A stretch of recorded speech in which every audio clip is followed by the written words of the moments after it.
I'm here with BehindTheMixer.com, and I'm here with Brian Gowing. We're here at WFX, and we're getting ready to go hit the keynote speaker of Paul Bloch, and then we're going to hit the expo hall.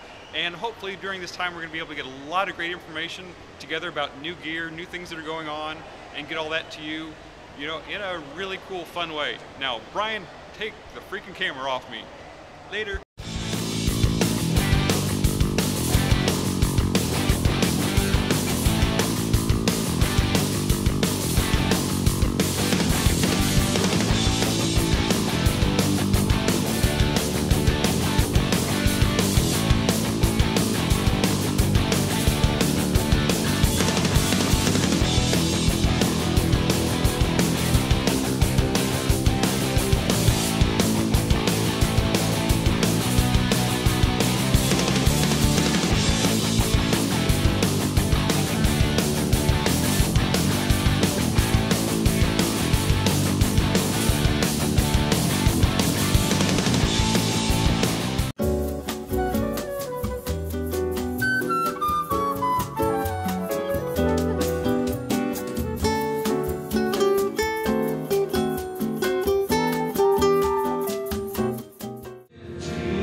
Is to see tech, how did you say that? Tech folks, how about that? Back there worshiping, like when I'm, once a month I go, for example, to Harvest Bible Chapel in Chicago, and they have 7 campuses, or one of those kind of churches. Now I'm from the church originally. It was, we had one guy, hopefully if he showed up, and then another volunteer, and we prayed that she would show up to do lyrics, but Harvest, as I've been in certain churches, it's a beautiful thing as I'm leading worship to look back. See a media tech, front of house person, camera person. In fact, I pointed out, I won't embarrass him, but one of the camera men that were, just as we were doing a quick sound check this morning, as we were just going through these songs, he's singing. I'm seeing his mouth sing. And it just blesses me, and I pray you never lose that. It's so easy for this to become a job. So, the Bible says that guard our hearts, above all things, that guard our hearts. And let's keep from being jaded. Let's keep this from just becoming a job, a J-O-B. From Nexo.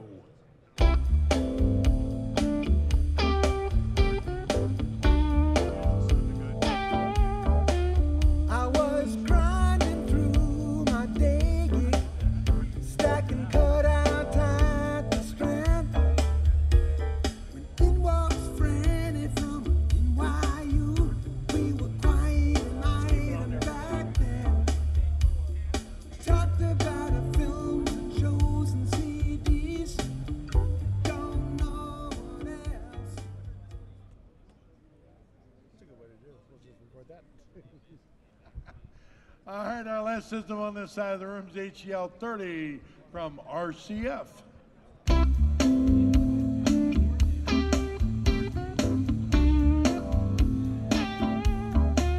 I was grinding through my day, stacking cut out time to strength.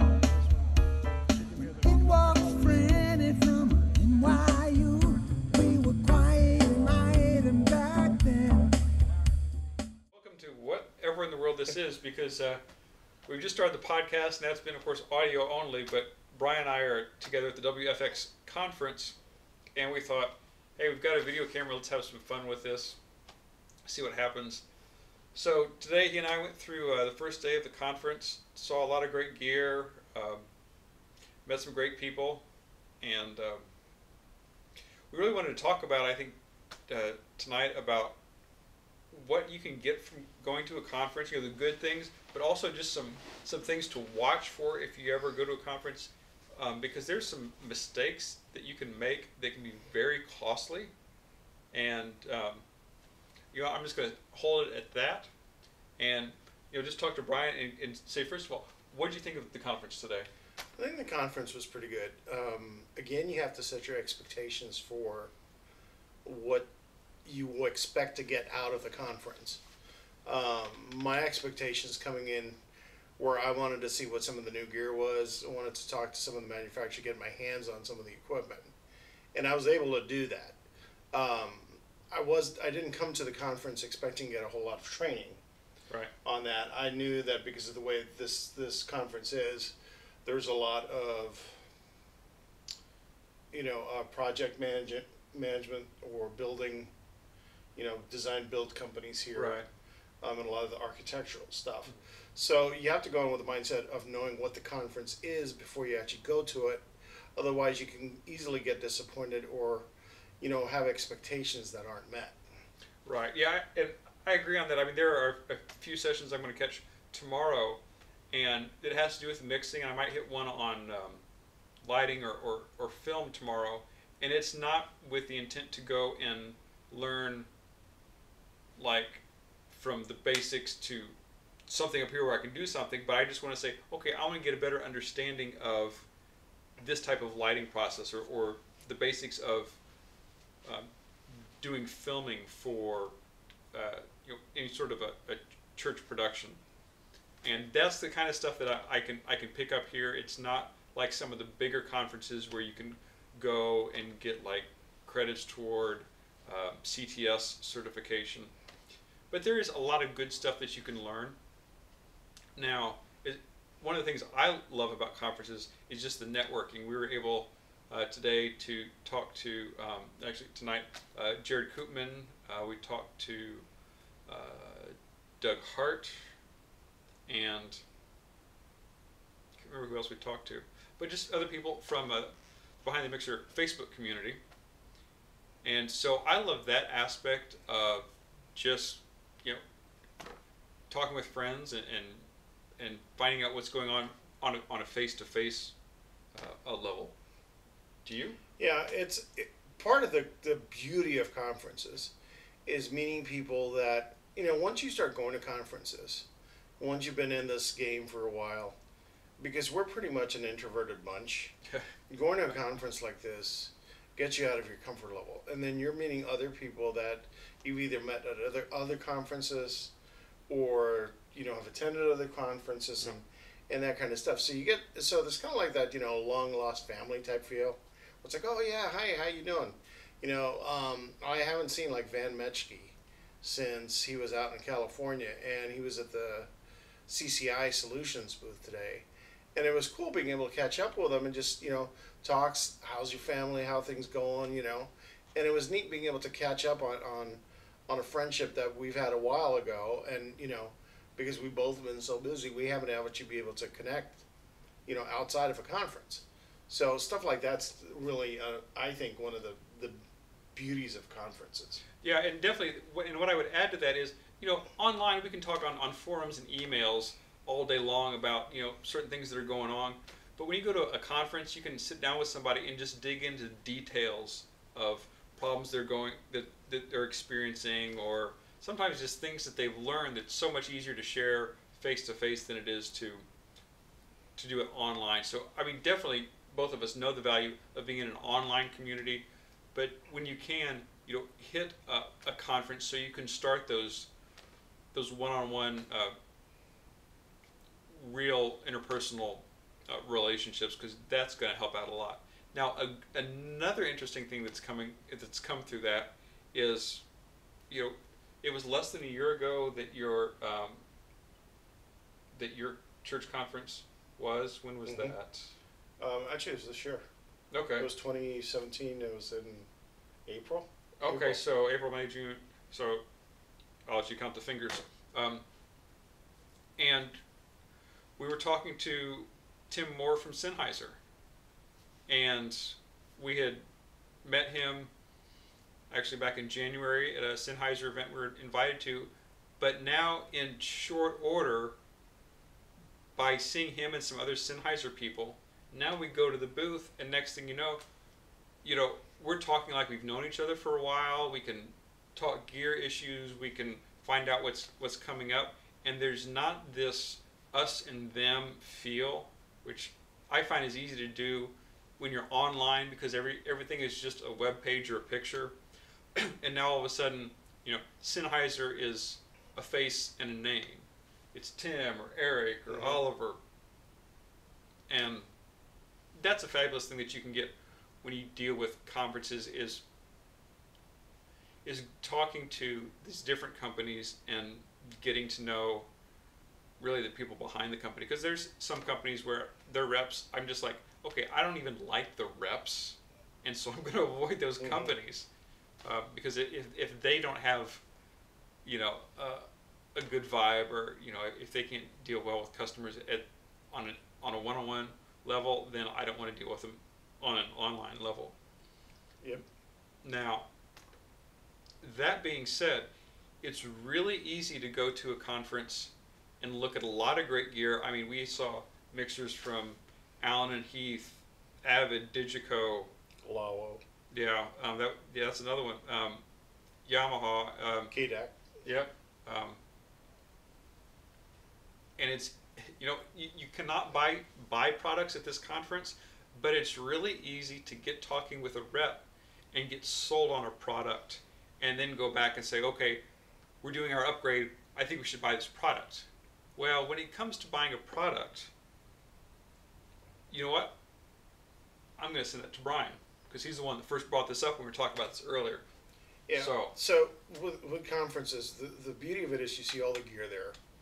So let's just talk LED walls, because this conference, one thing that's good about conferences too, is they kind of show you the trends of what's going on in the church world. So if you were looking for projectors for your building this year, you'd be looking through that exhibit hall and see two companies making projectors. One's Digital Projection, which makes $50,000 projectors, and I can't remember who the other one is. I'm not sure if it was Epson or Sanyo, but those are the only two projector vendors or manufacturers in the convention. There were a ton, and I literally mean a ton, of LED wall manufacturers there. There had to be at least 30 different manufacturers of LED walls in all different sizes and all different formats. And you gotta get that, gee whiz feel. It's like if you've ever gone to a car show and you look through all the new cars and you sit in all those, you kind of get that new car mania that you need to get a new car. But at WFX, they do a loudspeaker demo, which is really good. So they've got all these speakers set up in this room, and they go through each one. And each one has been tuned by the manufacturer rep to sound as good as possibly they can. You may like one. You may think that's the one that you want for your church. The problem is you're not hearing it in the setting that you're going to be in. You're not hearing it at your church. Right. You're not listening to the music that you are used to listening to. And the manufacturers also know where their speakers are the weakest. So they'll specifically tune stuff so it doesn't sound on their weak spot. Mixers are the same way. I mean, there was a full line of Digico mixers there, all the way from the smallest to the biggest. Yamaha had their full line of mixers. All the mixer companies had theirs. Allen and Heath had all their D-Lives set up. And you're looking at this thing going, oh, I need this, I need this, I need this. And you have to be cautious, because just because it's new or just because it's at a convention doesn't mean your church necessarily needs this stuff. I mean, you still want to practice good stewardship, right? I mean, we were talking about this at dinner, and a good sound person can make a cheap audio mixer sound better probably than somebody who knows nothing about audio mixing on a really expensive mixer. We were talking about, somebody did a blind test Yeah. At one of his conferences that he went to, where they listened to a sample of music that was played through different mixers, and people were asked to identify what mixer that was that they played it through. And we're talking about everything from an X32 all the way up to an SSL and an Avid. So huge range, and you'd expect that the SSL and Avid would be that much more better, and you could identify it. Well, nobody was able to actually identify what the mixer was. So there are differences in that stuff, but don't get caught up in the show portion of it to figure out what your church needs. You can look at this stuff, you can play with it. I mean, the best thing about having the mixers there is you have all these different mixers that you can check your workflow on. There are some mixers that, like, I love the way the Digico sound. I just can't see it mixing in my workflow style at my church. You know, I don't think my volunteers will get used to it. I think even just the way I do workflow, I wouldn't necessarily like it. But then I go over to the Lawo booth, and they have a 56 channel mixer that's like $80,000, right? And I look at the layout, I'm going, I can mix on this. I can mix in this one within about 10 minutes of learning the board. Other people love the Digicos, and they love the way that they mix this, and it makes their workflow right. So it's a lot of it is personal, right? And that's where the shows come in, where it's an advantage, because you get multiple things to try out at the same show. Just don't make your decision based on what you see at the show. Right, I think it's a great starting point. You might say, like at the loudspeaker demo, you might say, okay, these are 3 companies that sounded really good, and you go talk to, you know, the manufacturer reps, and you say, okay, I talked to 3 of them, and 2 of them seemed really interested, you know, the other one not so much. So, okay, you know what, maybe I'm going to narrow it down to these 2. And then from there, next thing you know, you go back, you make some phone calls, and then you have those speakers flown in or brought in to do demo testing. Because some of these speakers, you know, for the amount that you're paying, they should be bringing those in to test out. And that's really where you know if it's going to be the right system or not. Yeah, and part of it too is, you know, with these conferences, you get out of it as much as you put into it. Right. You know, the manufacturer reps there, yes, would like to sell you product, but they're also there to give you as much knowledge as you want. So they will happily take their time talking you through all the features of their equipment and comparing it and saying, yeah, this is what we can do on this thing versus this. And, you know, sometimes you may have to pick your time, right? I mean, if there's really popular stuff, it's going to be crowded. You can't expect, you know, the 1 or 2 manufacturer reps that are there to be able to spend a whole lot of time with you. But if you say, hey, I'd like to know more about this, you know, what's a good time to get back together? And they'll they'll let you know and say, hey, you know, come by at this time or whatever. Right. Especially on the speaker demos. You know, there was one point source system that I thought was like, sounds pretty good. And they're going, yeah, you know, tomorrow morning we're doing a smaller size demo, and that'll be a great time if you want to come by and listen to it. So, you know, you have to make the effort to ask the questions. And that's part of what's being prepared. You know, being prepared and going there. Is if you're looking at a new mixer, figure out what questions you want to know ahead of time. Right. You know, so that when you go there, you're armed with it and you can go through it. And Chris, I think you have a pretty good strategy for how you go through the hall, because it can be intimidating. There's a lot of stuff to go through. Yeah. Now, depending on the size of the conference I go to, like when I've gone to NAMM, and that's probably one of the biggest things you're ever going to see. You know, that's where I pull out a map of where all the vendors are, and I circle the ones that I want to go to, because it's easy to get lost in some of those. WFX is, to me, small enough that it's manageable, that I don't have to do that. What I'll do is I'll go in at the very beginning and just walk the aisles, and I'll look for the things that stand out. I'm like, okay, that looks interesting. I want to come back and get that. So now what I can do is go through the whole hall, pick up everything that that I want to make note of, because I don't want to leave and then go, oh, I never got to that section of the conference or of the expo hall. So this way I can, you know, kind of get my list of things I want to see and not let myself be overwhelmed by everything or kind of work through too sluggishly. Now, another advantage I find to talking to manufacturer reps is I'll find solutions to problems.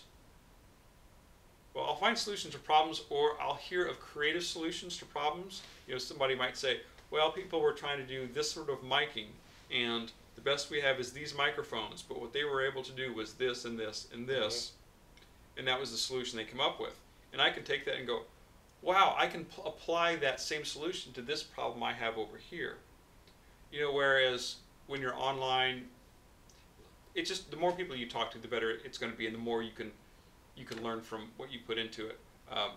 Now, I would probably say one of the other big things that's a huge advantage to go to these conferences is probably what happened tonight, and that would be pulled pork, dinner, brisket, barbecue, mac and cheese, coleslaw. Did I mention the food and we're in Texas? So I would definitely kind of related to that. What were you saying? Did you say barbecue? No, you did, but that's okay. Okay. I was talking about the lipstick and a pig thing. Oh, yeah. And you turned it into pulled pork. Yes, he said if you put lipstick on a pig, it's still a pig. I said unless you smoke it and then it's, pulled pork. He said with lipstick. I said yes, but it's still pulled pork, and then it's the circular argument. But anyway. Just visualize an entire roast pig sitting at you with his face staring at you with lipstick on it, okay? That I know is going to pop into my head right before I go to sleep tonight, and it's his fault. Hey, barbecue covers a multiple of sins. That's true. Multitude. So hey, either way, that's a lot of that works. That works to for me. cover it. Now, related to that, outside of the food, A segue. Thank you. I'm going to actually wrap this around into something. Jokingly, we're talking about the food, but it is honestly a great time to meet people for dinner, for breakfast. I'm having breakfast tomorrow morning with a friend of mine who's an editor for a magazine, and we'll definitely catch up and find out what's going on in the industry from both points of view and what I have going on, in my church, and we can learn from each other there. So when you go to these, if you connect with people before you get there and say, hey, let's meet up, go out for dinner, go out for lunch, just take the time to really have fun with this. Honestly, just have fun, get to know each other.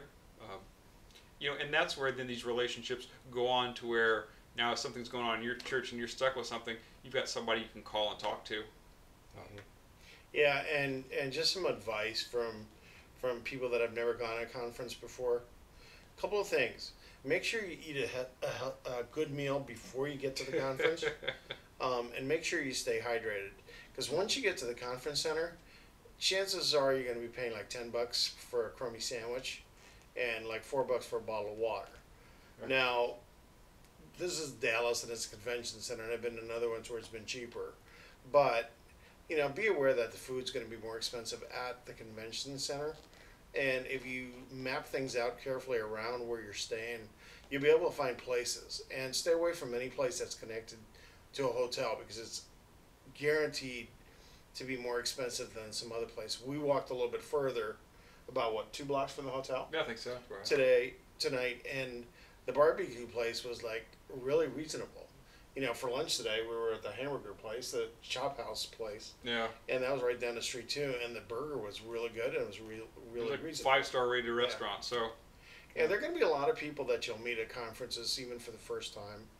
Like with WFX, what a lot of these conference places are realizing is if they can provide training as well as manufacture equipment to view, people see that as a value add. And I'm not sure if this is the first time that WFX has put on as much training sessions or demo sessions as they've done in the past. I've been to a couple, and this seems like it was the largest, and that's covering everything from church security to the creative worship aspect to technical production to, I think there was some more like facility management sessions that were going on. There's even a session on how to use your mixer. Yeah. Which, and then there's some other sessions on the whole 600 megahertz spectrum. Right. And none of it's a sales push. It's here's, some of the equipment demos will be, but some of the things are okay. Here's how we mix, and so take advantage of those too. A lot of these things too, like WFX has a tour, behind the scenes tour of a tech tour of a church. Now they had 600 people going on this tech tour, so I'm not exactly sure how much they got to see of the whole thing, but the church that they were going to was a big church. So it's kind of neat to see some of the behind the scenes things. And it's funny, some of the manufacturer guys that are there aren't really the manufacturer guys themselves. One of the guys that I met today at the Lawo booth is actually from Granger Church. Can you spell that? Lawo. I think I'm pronouncing it right. Yeah. I could be wrong. And Tony was there, and you know, I talked to him. I was like, oh yeah, you know, behind the mixer and stuff, and you know, he said, yeah. He said, you know, if you want to come down to Granger, let me know in advance, and you can come down. So that's the other thing that you get with the networking thing, is you get to meet a lot of people that in different churches, especially a lot of the bigger churches that'll be more than happy to say, hey, whenever you want to, come on down. You know, we'll take you on a tour, we'll show you around and stuff. And people are genuinely trying to help each other. Yeah. I'll just add a few things that I've learned going to conferences. One is that sometimes, like I went into one last year, it was how to get a better drum sound. I thought, this is good, I'll go in. And it ended up being not about mixing and EQing, but it was all about how the make of the drum, the type of wood, all the different composite parts go into affecting the sound of a drum kit.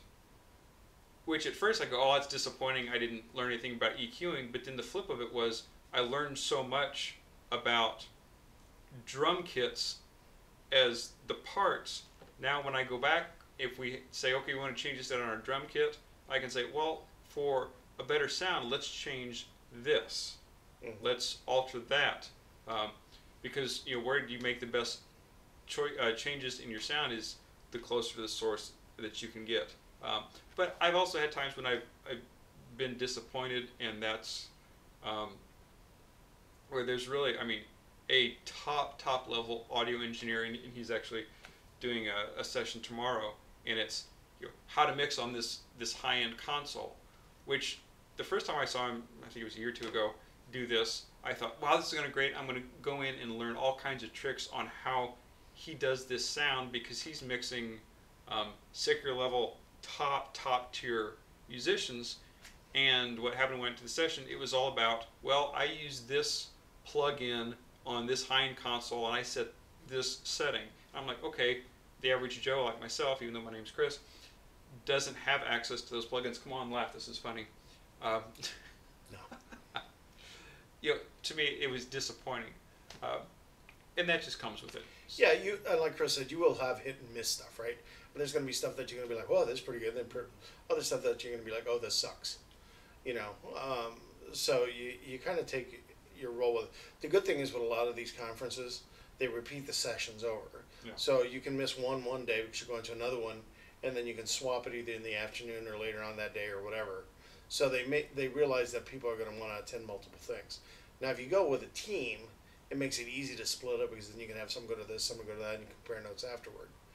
One other thing that I forgot to mention, wear comfortable clothes and wear comfortable shoes. Flip-flops are not exactly something that you want to wear unless you're used to walking a mile in your flip-flops and not worrying about it. And don't wear a kilt either, although we saw somebody in a kilt. Yeah, we did see someone in a kilt. Hopefully they're not going to be watching this, and then they're not one of the behind the mixer guys. If they are, dude, good kilt, because it had cargo pockets. I've never seen a tech kilt, which must be what one of this thing was. But yeah, you meet all sorts of people, and this one has a mix, because you've got pastors, you've got building guys, you've got tech guys, so you have a whole bunch. Now, what was really cool with this one is Paul Beloche was the keynote speaker, and it was really neat to see this. And after his set, keep talking. I will keep talking. I'm going to talk about Chris now because he's out of the way. But one of the coolest things that Paul said, and I've recorded it on video, so we'll plug it in so that I don't have to paraphrase it. But he went through and thanked the tech team, not just the tech team there, but thanked the tech teams that have supported the behind the scenes thing. So if you're wondering if people notice what you do, they do.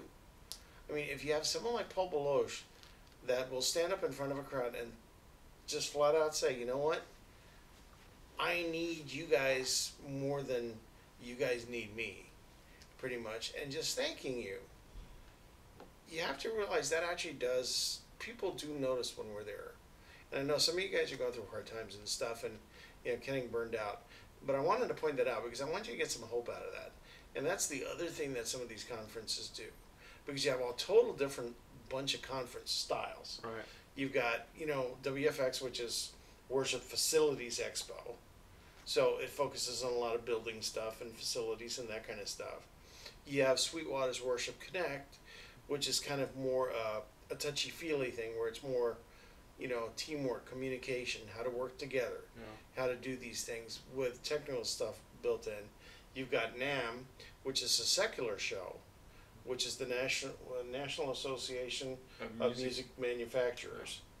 And then you have NAB in New York, which is National Association of Broadcasters. So you have two giant secular shows that go on in there.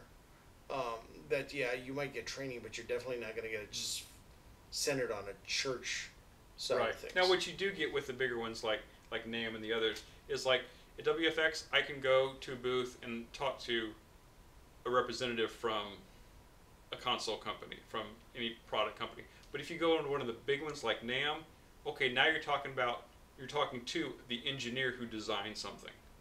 And that can get you answers, or you can give suggestions to the people that can really make the difference in the future of the product. I want to jump back to what you're talking about with Paul.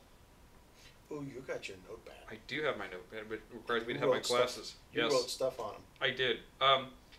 And he said, it's really easy to be a Martha, and that is, there's always work to be done. We get to church, and there's work to do, there's work to do. I have to focus on that. And he said, look, I came in here, and as we're doing a sound check, one of the camera guys, who's checking all of his shots, is singing along to the music I'm singing on stage. He said, so don't be that Martha who's so focused on trying to do the work that we've completely forgotten about the worship aspect of it. And then he took that to another point, actually two other points I want to cover, and that is, look, is it job or joy? And the difference is the why.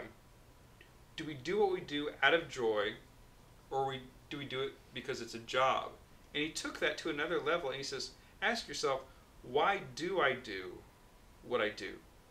So for example, and he splits it out, he says, why did I start this? So why did I or you start doing audio production, video production, technical directing? And then taking that to another level, why do you do it now? And hopefully that you have joy in why you started and why you do it now. And if you don't have joy in it now, it's time to take a step back. And to me, I say, spend some time in worship and reflection, and look at why you've lost that joy, because that's why we should be doing it. And also just feel free to worship when we do our work. I think that's all I have. I have my glasses back on.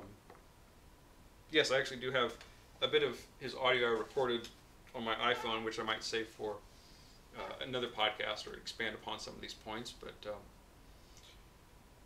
man, I think we've covered quite a bit. You know why I do what I do? Why do you do what you do? Wait for it.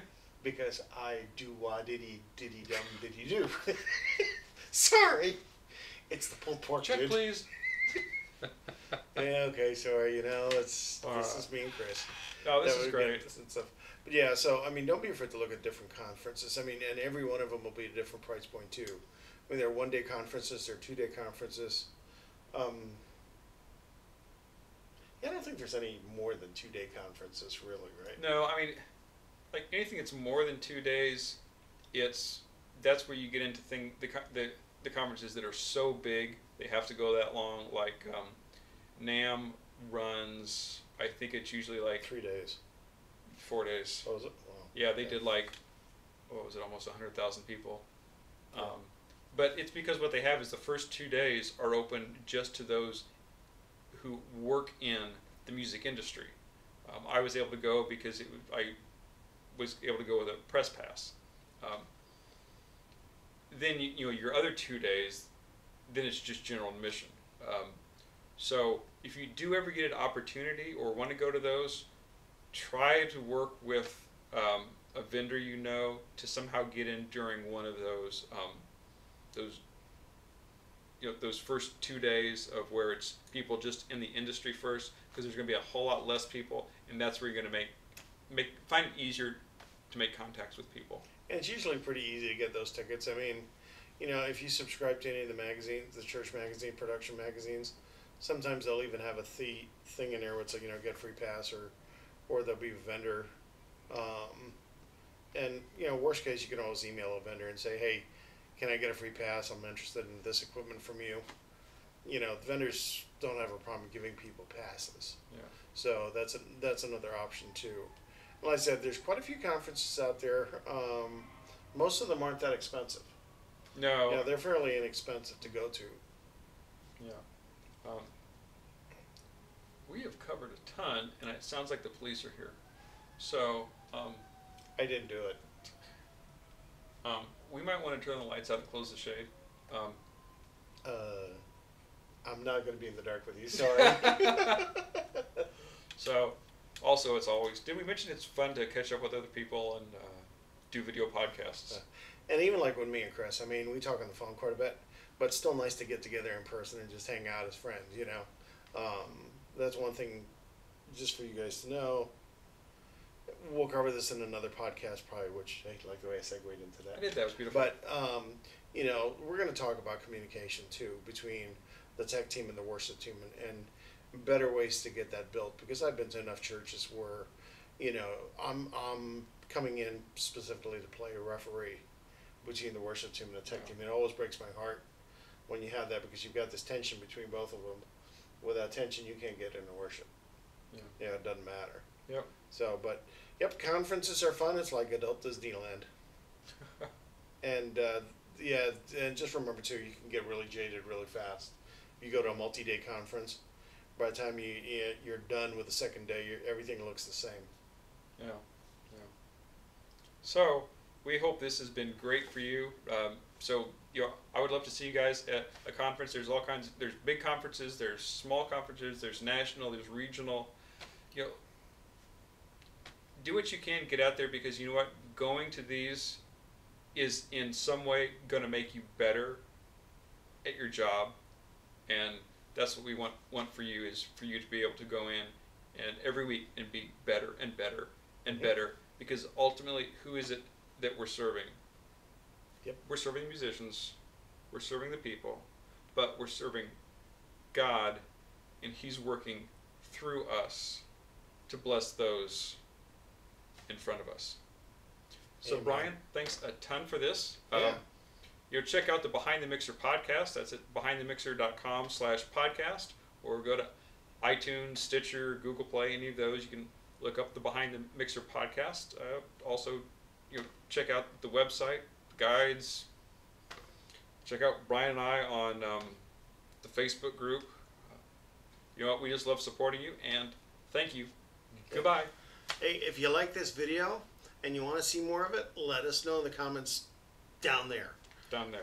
If you don't like it, you can let us know that too. If you have topics that you'd like to suggest, that you want us to get on board on a video podcast or any of the regular podcasts, let us know in the comments too. We'd love to get ideas. We'd love to cover topics that you guys would like us to cover. So, signing off. You guys have a great rest of the day. Bye.